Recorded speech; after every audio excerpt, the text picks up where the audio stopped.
Vincent Nobile and Ronnie Humphrey. Vincent Nobile gets 300ths of a second advantage off the starting line and never looks back. He gets the win with a 6:55 at 210 miles per hour. And this is a matchup of the first and second in the points last season. A rematch of the final round at Charlotte. It's Greg Anderson and Greg Stanfield. Whenever these two drivers come to the line, it's always a battle. It's more like a war. And Greg Stanfield gets the advantage off of the starting line. He's going to need it as he gets there first on a hole shot. A 6:57.0 beats Greg Anderson's quicker 6:56.8. Look at that advantage off the starting line. It's almost 200ths of a second. And Greg Anderson's car really made that right turn towards the center line. He really had to do some driving that cost him even more elapsed time, and you can see he's pretty upset. A little anger there as we look at the Lucas Oil photo finish, where Stanfield takes the win. Next pair, Alan Johnson. He ran a career best 6:15 with a 4 in qualifying. He's up against Kurt Johnson.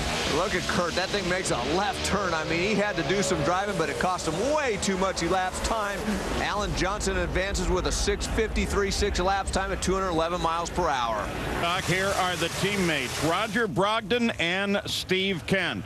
Roger set the ET record and is racing that teammate for the first time.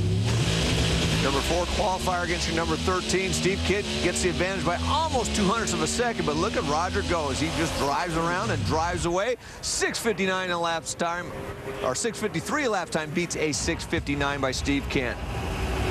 And moving her way more and more forward in her career, Erica Enders, her best race day start. She's up against V. Gaines. And she has 200ths off of the start. Remember, in pro stock, that's a lot of ground to make up. V. Gaines was unable to do it. Erica makes a nice pass, 6:53, to advance her to the second round. And that brings up the Topeka winner, Shane Gray and Larry Morgan. Larry Morgan has problems right off of the starting line. Shane Gray didn't have a good reaction time, but makes a good run on the racetrack. 6:56 at 210 to advance him. Jason Line, his second pole of this year, and Bob Benza. For your number 1 and number 16 qualifier, this is pretty much all Jason Line as he just goes straight down the middle of that racetrack. A nice 6:52 elapsed time at 211 miles per hour to get the win. Mike Edwards and Ron Krischer. Edwards off a first-round upset at Topeka.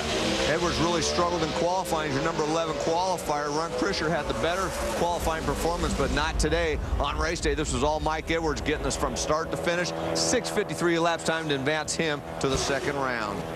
And so with round 1 in pro stock complete, here's how they look ahead to the second. Experience and a great rookie, Jason Lyon, Vincent Nobile. Brogdon and Edwards, 2 of the most powerful there are. Other side of the ladder, Shane Gray, Greg Stanfield, Eric Enders, and Alan Johnson. Alan and Shane will have lane choice in those matchups.